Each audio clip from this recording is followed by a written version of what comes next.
Hey guys, gue Dilo dan gue mau bahas Matius 24. Berharap memberkati kalian dan gue berharap kalian udah baca dulu. Oke, di Matius 24 dibahas tentang khotbah tentang akhir zaman. Jadi, oke, kita mulai dari ayat 1. Jadi kayak sesudah Yesus keluar dari Bait Allah lalu pergi, maka datanglah murid-muridnya dan menunjuk kepada bangunan-bangunan Bait Allah. Ia berkata kepada mereka, kamu melihat semuanya itu. Oke, dibilang do you see all these buildings? I tell you the truth, they will be completely demolished. Not one stone will be left on top of another. Jadi kayak dibilang, kamu udah lihat semuanya itu. Aku berkata kepadamu, Tuhan Yesus bilang, sesungguhnya tidak satu batu pun di sini akan dibiarkan terletak di atas batu yang lain. Semuanya akan diruntuhkan. Oke.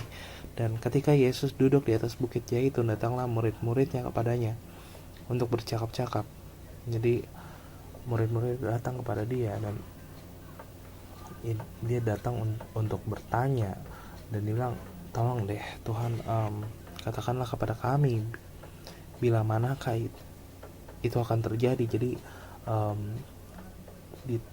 dia murid-muridnya nanya, jelasin deh kepada kami kapan bencana itu akan terjadi, tanda-tanda apa yang akan terjadi sebelum kedatanganmu kembali dan sebelum dunia ini berakhir. Oke. Tanda kesudahan dunia.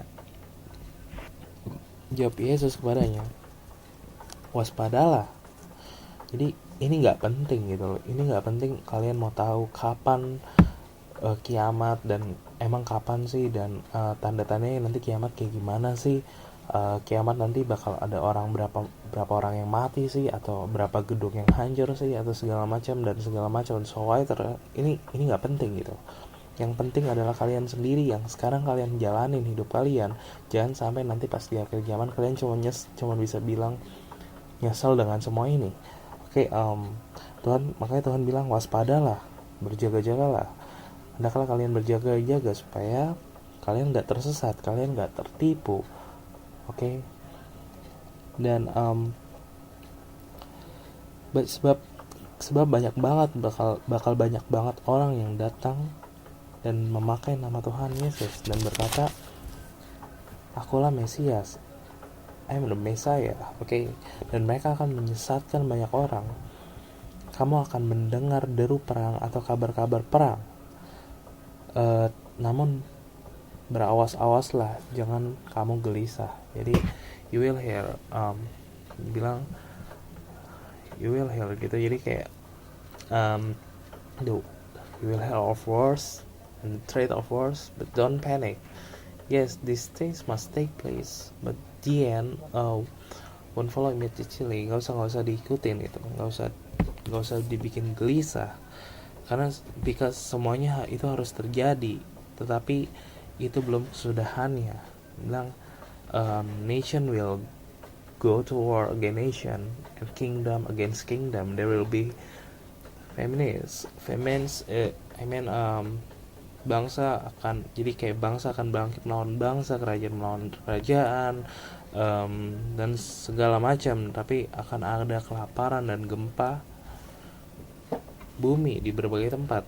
Akan tetapi semuanya itu barulah permulaan penderitaan menjelang zaman baru. Itu masih permulaan, istilahnya gini. Lo tau ibu hamil? Kalau ibu hamil itu pasti akan ada rasa sakit, dimana kalau misalnya bilang ini masih sakit tahap pertama, dan kelanjutannya akan ada sakit-sakit yang lebih wow lagi, istilahnya there will with more to come. Jadi kayak ini masih the birth of pains with more to come. Jadi kayak akan ada yang lebih parah lagi. Jadi ini masih permulaan lah, belum apa-apanya gitu. Dan kalau misalkan kalian ngelihat kayak gitu, perpecahan antara agama satu dan yang lain, itu masih permulaan, belum apa-apa. Oke. Dan di ayat 9, pada waktu itu kamu akan diserahkan supaya disiksa, dan kamu akan dibunuh dan akan dibenci semua bangsa oleh karena namaku. Oleh karena siapa? Oleh karena Tuhan Yesus. Because then you will be arrested, persecuted, and killed. You will be hated all over the world because you are my followers. You are you are Jesus followers. Iya, karena dan bakal banyak banget nabi palsu akan muncul dan menyesatkan banyak orang. Lihat kan udah banyak saksi Yehova dan segala macam, dan karena makin bertambahnya kedurhakaan, maka kasih kebanyakan orang akan menjadi dingin. Oke. Maksudnya makin bertambahnya kedurhakaannya itu gimana sih? Jadi gini, di mana sih tadi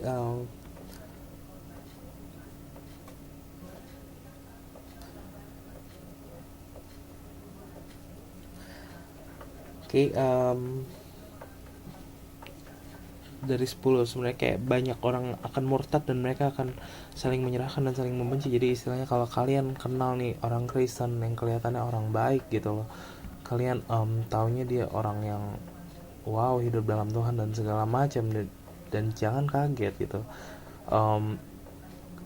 mereka akan bisa jadi membenci kalian dan nyerahin kalian malah kepada para penguasa dunia. Dan dan itu, dan di ayat 12 tadi yang gue bilang, semakin banyak bertambah kedurhakaan, maksudnya kedurhakaannya itu jadi kayak semakin banyak orang-orang yang melanggar perintah-perintah Allah. Durhaka maksudnya mengkhianati Tuhan. Dan nih kuncinya itu, karena semakin banyak orang yang durhaka, semakin banyak orang yang melanggar perintah Tuhan, kasih di antara sesama semakin tawar. Jadi kenapa kasih di antara sesama semakin tawar? Kenapa kasih di antara sesama semakin dingin? Kenapa kayak istilahnya lu nggak ada perasaan banget sih kayak sama lingkungan dan segala macam? Kenapa rasanya udah nggak ada kasih lagi? Semuanya adalah perceraian, perselisihan dan segala macam. Karena mereka pada durhaka. Karena mereka semua melanggar perintah-perintah Allah. Oke. Jadi kalau kalian pengen dapetin kasih itu, ya jangan lihat dari orang lain dulu, mulai dari kalian sendiri. Mulai dari diri kalian sendiri, perbaiki diri kalian. Jangan sampai kalian yang menjadi orang-orang yang melanggar perintah-perintah Allah. Oke. Tapi di ayat 13 dibilang, tetapi orang yang bertahan sampai kesudahannya akan selamat. Orang yang terus percaya dan terus ikut Tuhan Yesus sampai akhir dunia atau sampai akhir hidupnya akan diselamatkan. Oke. Kabar baiknya adalah tentang bagaimana Allah mendirikan kerajaannya yang akan diberitakan ke seluruh dunia, supaya orang-orang dari semua suku bangsa mendapat kesempatan untuk percaya kepada berita keselamatan itu. Sesudah itu baru kiamat, barulah akhir zaman. Jadi dan di ayat 15, jadi apabila kamu melihat pembinasa keji berdiri di tempat kudus, jadi kayak sesuai dengan nubuatan Nabi Daniel. Jadi kalau kalian akan melihat musuh mendirikan sesuatu yang sangat menajiskan dalam rumah Allah dan merupakan tanda kebinasaan. Jadi pembinasa keji berdiri di tempat kudus. Menurut firman yang disampaikan oleh Nabi Daniel, para pembaca hendaklah memperhatikannya. Maksudnya para pembaca hendak memperhatikan, kok bahasanya aneh gitu. Jadi gini, sebenarnya penulis Matius ini dia minta kepada orang yang membaca buku ini, kepada orang lain. Jadi tolong dijelasin buatan Daniel itu kepada para pembaca, kepada para pendengar. Terus Yesus melanjutkan mengajar, sebenarnya apa sih gitu. Ada sih di Daniel 9 ayat 27. Sebentar, gue buka.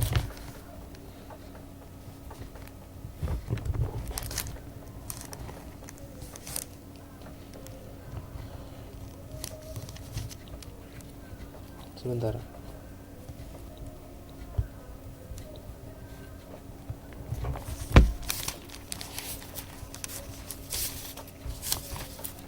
Daniel 9 ayat 27 dibilang sebentar. Raja itu akan membuat perjanjian itu menjadi berat bagi banyak orang selamat 1 kali 7 masa. Pada pertengahan 7 masa itu, ia akan menghentikan korban sembelihan dan korban santapan, dan di atas sayap kekejian akan datang yang membinasakannya, sampai ke pemusnahan yang telah ditetapkan menimpa dan yang membinasakan itu. Dan di Daniel 11 ayat 31.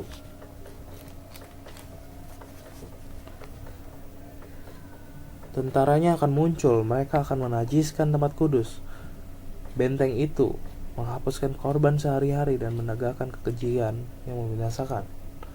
Lalu di Daniel 12 ayat 11, sejak dihentikan korban sehari-hari dan ditegakkan dewa-dewa kekejian yang membinasakan itu, ada 1290 hari. Gitu. Oke, lanjut. Di ayat 16, maka orang-orang yang di Yudea haruslah melarikan diri ke pegunungan. Jadi kayak pada waktu kalian melihat bencana itu, orang-orang yang ada di Yerusalem dan provinsi Yudea harus melarikan diri ke gunung-gunung. Dan pada saat itu kalau ada dari kalian yang berada di teras rumah, jadi kayak orang yang sedang di peranginan di atas rumah, janganlah ia turun untuk mengambil barang-barang dari rumahnya. Oke, jangan masuk lagi untuk mengambil sesuatu, jadi langsung lari saja, dibilang itu. Dan orang-orang yang sedang di ladang, janganlah ia kembali untuk mengambil pakaiannya. Celakalah ibu-ibu yang sedang hamil atau yang menyusukan bayi pada masa itu, karena dia bakal paling menderita. Dan 20, berdoalah supaya waktu itu kamu melarikan diri itu jangan jatuh pada musim dingin dan jangan pada hari Sabat. Jadi kayak berharap sih di sini, jadi kayak ibu-ibu yang hamil dan menyusui, mereka akan sangat menderita kan, karena sulit lariin diri itu, sulit banget kalau mereka masih hamil. Menyusuin diri itu susah, bayangin aja sendiri. Oke. Dan 20 dibilang kita harus kayak dibilang disuruh minta dalam doa supaya kesusahan besar itu jangan terjadi pada hari Sabat atau musim dingin. Kalau terjadi pada saat itu bakal terlalu susah untuk melarikan diri. Dan di 21 dibilang sebab pada masa itu akan terjadi siksaan yang dahsyat seperti yang belum pernah terjadi sejak awal dunia sampai sekarang, dan tidak akan terjadi lagi. Dan sekiranya waktunya tidak dipersingkat,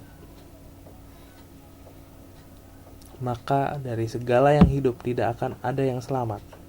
Oke, sekiranya waktunya tidak dipersingkat, maka dari segala yang hidup tidak akan lagi ada yang selamat, dan akan tetapi oleh karena orang-orang pilihan waktu itu akan dipersingkat. Nggak ngerti. Oke, gue coba permudah kalimatnya. Jadi kayak, tapi oleh karena Allah mengasihi umat pilihannya yang masih hidup di dunia pada waktu itu, dia sudah putuskan bahwa bencana yang paling mengerikan itu tidak boleh lama, karena kalau lama tidak ada orang yang sanggup bertahan hidup di dunia. Jadi ini ngomongin tentang siksaan yang berat. Jadi kalau kalian bisa lihat pembina sekerji berdiri di tempat kudus, oke, sekali lagi diulang. Dan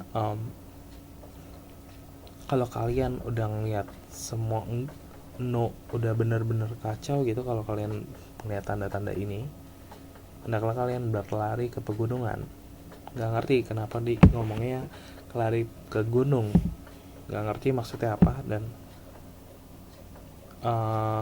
just obey gitu. Gue juga gak ngerti, gue cuma manusia biasa. Dan kalian berdoa supaya itu gak terjadi pada musim dingin atau hari Sabat, karena itu bakal susah. Lo tau lah, hari Sabat sekarang adalah hari Minggu, dan kalau hari Minggu orang-orang jalan-jalan kemana-mana macet. Bisa aja. Oke, dan kayak gitu. Jadi sebab masa itu akan terjadi siksaan dahsyat, itu akan terjadi kiamat. Jadi pas kiamat terjadi, ya gak usah lihat pas kita lagi jalan kiamat terjadi terus kita ngeliat, waduh ini ada, HP gue ketinggalan di rumah, gue harus ke rumah dulu. Enggak, lo langsung lari gitu, langsung lari ke gunung. Jadi obey aja gitu, obey sama Tuhan. Masa dengan gempa bumi, misalkan gempa bumi, kalian masih diam di dalam rumah, yang ada kalian ketimpa. Oke.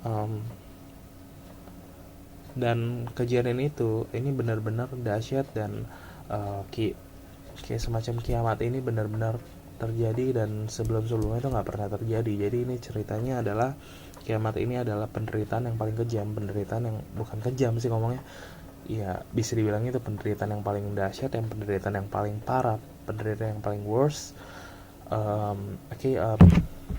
Bilang gimana ya ngomongnya, uh, ya sebentar. Ya jadi kayak jadi perintilan ini paling kacau. In fact,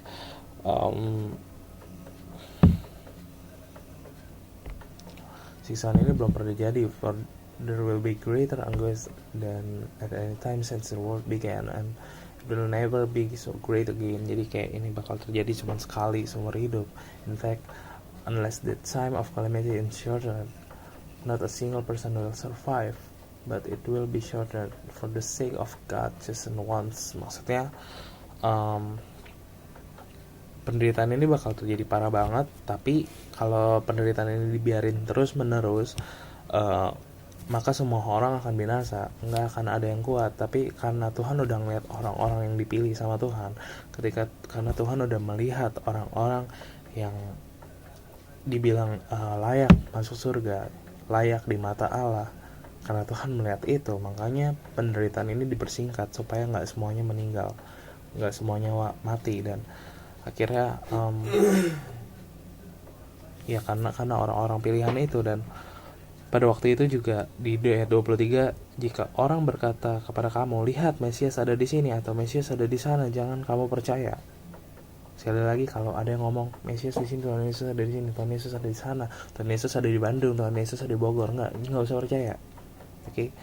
Sebab Mesias palsu dan nabi-nabi palsu akan muncul, dan mereka akan mengadakan tanda-tanda yang dahsyat dan mujizat-mujizat, sehingga sekiranya mungkin mereka menyesatkan orang-orang pilihan juga. Jadi orang-orang pilihan nih, kalau kalian merasa kalian orang pilihan, kalian juga harus hati-hati, jangan sampai mau tersesat. Oke, camkanlah, 25 bahasa camkanlah. Oke, aku sudah mengatakannya terlebih dahulu kepadamu. Dengerin, kalau kasih tahu dengerin, jangan dianggap angin lalu, jangan masuk kuping kiri keluar kuping kanan.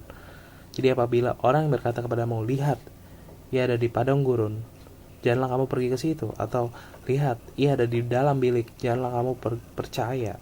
Sebab sama seperti kilat memancar dari sebelah timur dan melontarkan cahayanya sampai ke barat, demikianlah pulanya kelak kedatangan Anak Manusia. Di mana ada bangkai, di situ ada burung nasar berkerumun. Jadi sekarang ngomongin tentang kedatangan Anak Manusia, perumpamaan tentang pohon ara. 29. Segera sesudah siksaan pada masa itu, matahari akan menjadi gelap, dan bulan tidak bercahaya, dan bintang-bintang akan berjatuhan dari langit-langit, dan kuasa-kuasa langit akan tergoncang. Pada waktu itu akan tampak tanda Anak Manusia di langit, dan semua bangsa di bumi akan meratap, dan mereka akan melihat Anak Manusia itu datang di atas awan-awan di langit dengan segala kekuasaan dan kemuliaannya. Jadi di ayat 30 sendiri dibilang pada waktu itu suatu tanda yang menunjukkan kedatangan Tuhan Yesus akan muncul di langit. Tapi orang-orang dunia, kalian baca di sini kan, semua bangsa di bumi, maksudnya bukan kita semua gitu. Semua bangsa di bumi maksudnya, lalu orang-orang yang tidak percaya kepadaku, itu maksudnya gitu. Jadi kayak orang-orang yang tidak percaya kepada Tuhan Yesus dari semua suku bangsa di bumi akan meratap. Itu kasihannya, mereka akan meratap dan sangat ketakutan waktu melihat Tuhan Yesus sedang datang di atas awan-awan di langit dengan kuasa dan kemuliaan besar. Lalu Tuhan Yesus akan menyuruh malaikat-malaikatnya untuk menyembunyikan trompet surgawi dan mengumpulkan semua umat Allah Bapa. Oke, dan mereka akan dikumpulkan dari semua tempat di bawah langit, termasuk dari ujung timur sampai ke ujung barat, dan dari ujung utara sampai selatan. Jadi dari segala penjuru dunia.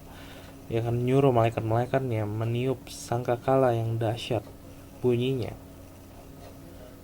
Tadi gue ngomong menyembunyikan, ya salah ngomong, membunyikan, maaf. Oke, meniup sangkakala yang dahsyat bunyinya, dan mereka akan mengumpulkan orang-orang pilihannya dari keempat penjuru bumi. Oke. Dan di 32, tariklah pelajaran dari perumpamaan tentang pohon ara. Dengerin. Apabila ranting-rantingnya melembut dan mulai bertunas, kamu tahu bahwa musim panas sudah dekat. Demikian juga kamu melihat semuanya ini, ketahuilah bahwa waktunya sudah dekat, sudah di ambang pintu. Aku berkata kepadamu, sesungguhnya angkatan ini tidak akan berlalu sebelum semuanya ini terjadi. Langit dan bumi akan berlalu, tapi perkataan-perkataanku tidak akan berlalu. Oke,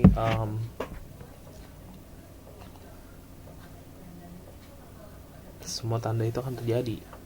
Hal ini pasti terjadi. Langit dan bumi pasti akan tetap ada, tapi ajaran Tuhan Yesus akan tetap berlaku untuk selama-lamanya. Jadi kayak sekarang untuk nasihat untuk supaya berjaga-jaga. Jadi tentang hari dan saat itu tidak ada seorang pun yang tahu kapan kiamat. Malaikat-malaikat di surga pun gak tahu, anak pun tidak tahu, cuman Tuhan sendiri yang tahu kapan itu akan terjadi. Jadi nasihatnya adalah kalian gak usah pikirin kapan kiamat. Ada yang ngomong kiamat tahun 2012 Desember 2012, and then you see this bullshit hoax, dan nggak terjadi gitu. Ada yang bilang 2014, gak usah percaya, sebab tujuannya bukan, nggak penting sih mau tahu kapan, dan yang paling penting adalah kalian sendiri. Kalian harus jaga-jaga diri kalian, jangan sampai kesesat. Pertama, bakal banyak banget yang nyesatin kalian di tengah jalan, bakal banyak banget yang nyesatin kalian untuk berdosa, bakal banyak banget yang nyesatin kalian pengajaran-pengajaran mereka supaya semuanya nggak sesuai dengan apa firman Tuhan. Oke, banyak banget. Oke, kalian harus berjaga-jaga, sebab sebagaimana hal di 37:11, sebagaimana halnya pada zaman Nuh, demikianlah pulanya halnya kelak pada kedatangan Anak Manusia. Sebab sebagaimana mereka pada zaman sebelumnya, air bah itu makan dan minum, kawin dan mengawinkan sampai kepada hari Nuh masuk ke dalam bahtera. Jadi dibilang sebenarnya di sini tentang hari dan jam kedatangan Tuhan Yesus kembali ke dunia nggak ada seorang yang tahu, ya kan? Malaikat nggak ada yang tahu, bahkan Tuhan Yesus pun nggak tahu, anak Allah pun tidak tahu, hanya Allah Bapa aja yang tahu. Keadaannya tuh kayak bakal begini waktu Tuhan datang kedua kali, datang akan seperti zaman Nuh. Jadi karena pada hari-hari sebelum air bah datang, sebelum banjir besar, orang-orang tidak pernah berpikir kalau misalkan bakal ada terjadi bencana yang akan menimpa mereka. Mereka masih sibuk makan dan minum. Laki-laki menikahi perempuan, perempuan dinikahi laki-laki, menikah-menikahi. Jadi kayak mereka terus hidup sebagaimana biasanya sampai tiba waktunya. Jadi kayak yang masih main game, yang masih main musik, masih pacaran, masih sekolah dan segala macam. Nggak ada yang tahu, dan mereka akan menjalankan harinya seperti biasa. Nggak ada yang kayak mikir, wah ini besok kiamat, terus semuanya udah pada siap-siap dan segala. Enggak. Kedatangan Tuhan itu pas terjadinya pas saat kayak gini. Jadi nggak ada yang tahu. Oke. Masuk orang paling pintar pun nggak tahu, Yesus pun aja nggak tahu. Jadi nggak, kalau ada yang dengar ngomong, wah kiamat nanti tanggal segini, bullshit, nggak ada yang tahu. Nggak usah so tahu. Makanya kalau bagi kalian yang so tahu, kayak ini negur kalian. Oke. Mereka akan terus hidup seperti biasa sampai tiba waktunya Nuh masuk ke dalam perahu besar, dan tiba-tiba banjir air bah itu datang dan binasain mereka semua. Jadi sebelum Tuhan Yesus anak manusia datang kembali, seperti itu juga lah nanti keadaan orang-orang yang tidak percaya kepada aku. Oke, keadaan orang yang gak percaya sama dia akan seperti itu. Mereka akan binasa. Pas Tuhan datang mereka akan binasa. Tapi orang yang percaya sama Tuhan, yang hidup dalam Tuhan, bukan sekedar percaya. Kalau percaya berarti lo hidup dalam dia dan ikutin firman dia. Bukan kayak ngomong, ya gue percaya kok ada Tuhan, ya Tuhan Yesus ada, dan ya Tuhan kok gue sayang banget sama Tuhan. Tapi dengan perbuatan lo nggak menunjukkan kalau lo percaya sama dia. Lo baca firman tiap hari enggak, lo nerapin firmannya setiap hari enggak, dan segala macam. Apa itu artinya kalian percaya? Jangan kaget nanti pas akhir zaman kalian dibinasakan. Oke. Kalau kayak di ayat berapa tuh tadi,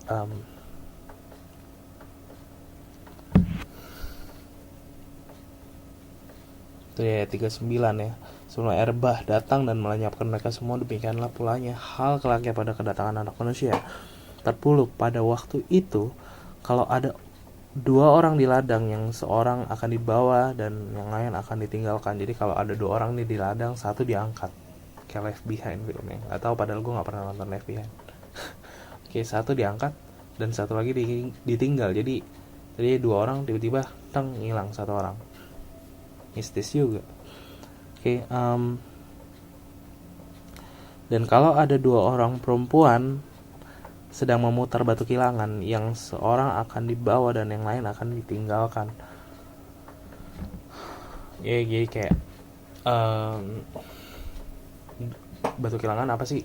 Jadi kayak kalau misalkan ada dua orang perempuan sedang batu kilangan tuh, maksudnya menggiling gandum dengan batu gilingan. Jadi batu gilingan buat ngegiling gandum. Jadi yang satu akan dibawa dan satu lagi akan ditinggal. Dan oleh karena itu terus jaga-jaga, terus hati-hati, terus siap-siap gitu loh. Karena kamu nggak tahu kapan hari pemilikmu.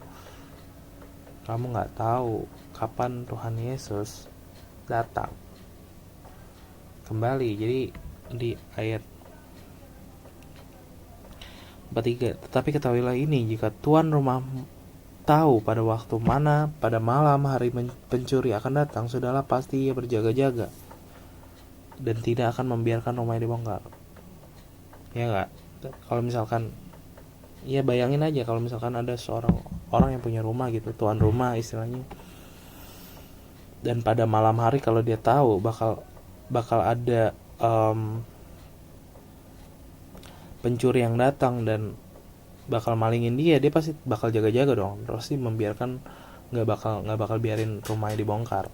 Ya, seperti itulah kalian gitu loh. Kalau kalian tahu ini udah kiamat tuh emang bentar lagi tapi nggak tahu kapan, ya kalian harus jaga-jaga. Jadi contoh penting ya kayak oleh karena itu hendaklah kalian juga harus tetap siap sedia karena Tuhan Yesus gitu. Jadi anak manusia akan datang, Tuhan Yesus akan datang pada saat yang tidak kalian sangka. Dan kalian apa pikir maling itu datangnya, kita udah sangka-sangka, wah ini bakal datang hari ini jam segini, detik segini, kita udah pasti wah tahu deh datangnya sini, masuk gua pentung. Oke, enggak kan? Kalian cuma tahu, misalkan kalian kasih tahu hari ini bakal ada maling yang datang ke rumah kalian, pasti kalian akan siap jaga-jaga, tapi kalian nggak tahu waktunya kapan, kalian nggak tahu masuk lewat mana. Sama kayak Tuhan Yesus, kalian dibilang kiamat sebentar lagi, tapi kalian nggak tahu waktunya kapan dan kalian nggak tahu bentuknya kayak apa. Kalian cuma disuruh jaga-jaga, siap sedia. Karena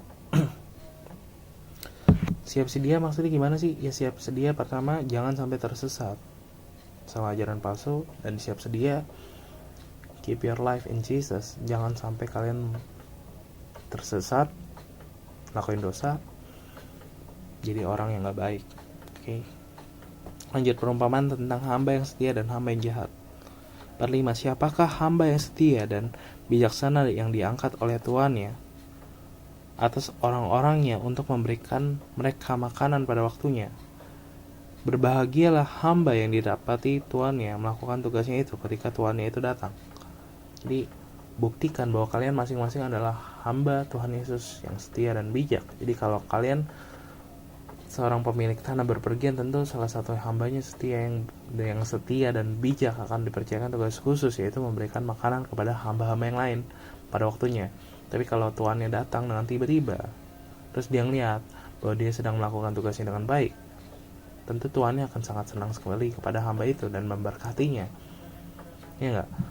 Tuhan itu akan mempercayakan seluruh harta bendanya kepada hamba yang bijak dan setia itu.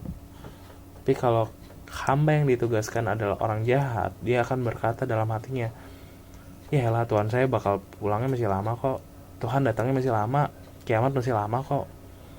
Terus dia menyepelekan, gak berjaga-jaga, dan lalu dia memukuli hamba-hamba yang lain serta makan dan minum dengan para pemabuk. Tetapi tanpa pemberitahuan sebelumnya, pada hari dan jam yang tidak disangka-sangka, tuannya datang, tiba-tiba pulang. Terus Tuhan itu membinasakan hamba yang jahat dan membuat dia senasib dengan orang-orang yang berpura-pura saja sebagai orang benar. Dengerin, orang-orang yang pura-pura saja sebagai orang benar, yaitu Tuhannya akan membuang dia ke dalam penjara, di mana orang-orang yang ada di sana akan selalu menangis dan serta sangat menderita. dan dia akan membunuh dia, membuat dia senasib dengan orang-orang munafik, berpura baik. Di sana akan terdapat ratapan dan kertakan gigi.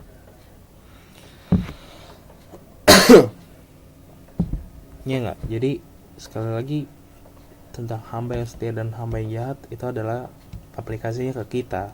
Jadi kita hamba yang baik atau hamba yang jahat. Kalau kita hamba yang baik, kita ngelakuin segala perintahnya Tuhan Yesus, dan sampai pas hari itu terjadi, kita nggak tahu hari itu apa, tapi kita terus berjaga-jaga dan terus ngelakuin apa yang Tuhan Yesus mau. Dan pas hari itu terjadi, pas Tuhan datang dan Tuhan pas melihat kita lagi ngelakuin hal-hal yang baik, tentu Tuhan Yesus bakal senang banget dan dia akan bawa kita ke surga. Jadi kita ngelakuin itu sebenarnya bukan dasar kenapa kita pengen selamat, kita pengen masuk surga, enggak. Tapi dasar kita ngelakuin itu karena kita sayang sama Tuhan.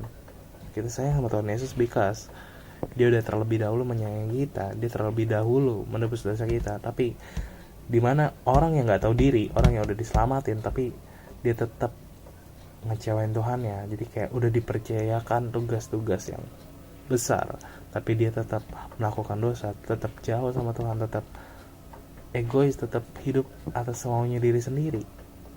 Tuhan, ketika Tuhan datang, Tuhan lihat seperti itu dan dia akan kecewa banget. Oke. Dan dia akan membunuh dia dan membuat dia senasib dengan orang-orang munafik, orang-orang yang berpura-pura baik. Ini ngomong hamba yang setia dan hamba yang jahat.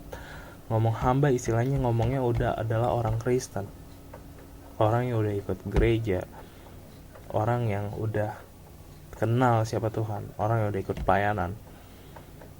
Tapi Tuhan lihat hati, ketika hati kalian malah terasa putus asa dan kalian beralih lagi ke dosa, dia akan taruh kalian di neraka, di mana di situ akan ada ratapan tangis dan kertakan gigi.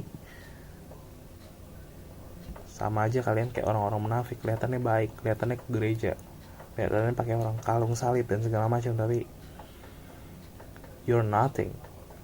Lu cuma bisa bikin kecewa Tuhan Yesus doang. Dan gimana orang-orang yang lain? Gimana orang-orang yang gak kenal Tuhan segala macam? Itu tugas kalian sih. Kalau untuk sekarang gak usah nanya nantinya dia bakal jadi kayak gimana, nggak ada yang tahu, karena itu urusan Tuhan. Yang untuk sekarang, kalian yang bantu selamatin dia, kenalin siapa Tuhan Yesus ke mereka semua gitu. Kenalin dan jangan putus asa, jangan kayak takut dijudge, takut dimusuhin dan segala macam. Kalian pilih mana sih? Takut yang dalam kejadian yang seperti itu, atau takut nanti pas akhir zaman Tuhan cuma bilang lu siapa?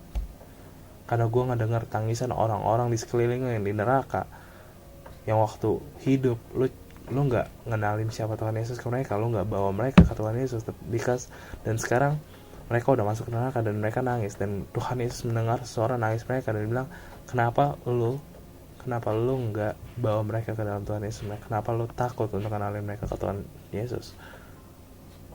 Dan semuanya hanya disalahkan kepada lu, lingkungan lo, segala macam lingkungan lo. Pertama adalah keluarga, dan lingkungan yang lain lo, itu adalah tanggung jawab lo sendiri. Oke, kalau kalian pengen selamat, kalian harus aplikasiin ini ke lingkungan kalian juga. Oke, maybe it's all. Jadi intinya adalah kalian harus tetap berjaga-jaga. Dunia bentar lagi kiamat, tapi nggak tahu kapan. Tapi Tuhan sendiri yang ngomong bentar lagi, nggak lama lagi dunia ini akan kiamat. Bentuknya akan dahsyat banget, dan gak ada yang bakal kuat menghadapi ini semua gitu. Oke, dan even kiamat itu bukan kayak datang menghukum semua orang yang dosa doang, dan orang yang gak dosa nggak semua orang kena, dan gitu. Dan Tuhan gak bakal kasih waktu yang lama-lama, karena Tuhan ngeliat kalian yang ikut Tuhan, kalian yang hidup dalam Tuhan. Oke, dan ya kalian terus harus berjaga-jaga. Yang kalian merasa hidup dalam Tuhan jangan sampai melenceng. Kalian harus tetap setia sama Tuhan, tetap terus baca terus saat teduh, jangan jadi males-malesan, tetap doain orang, tetap ngelakuin hal-hal yang baik, tetap jaga perilaku kalian dari dosa. Jangan sampai jatuh lagi ke dosa, karena jatuh lagi ke dosa gampang. Dosa itu menyenangkan dan segala macam. Gue percaya kalian semua bisa. Terus berdoa, terus minta kekuatan dari Roh Kudus. Oke, maybe it's all. Tuhan berkati kalian semua. God bless you.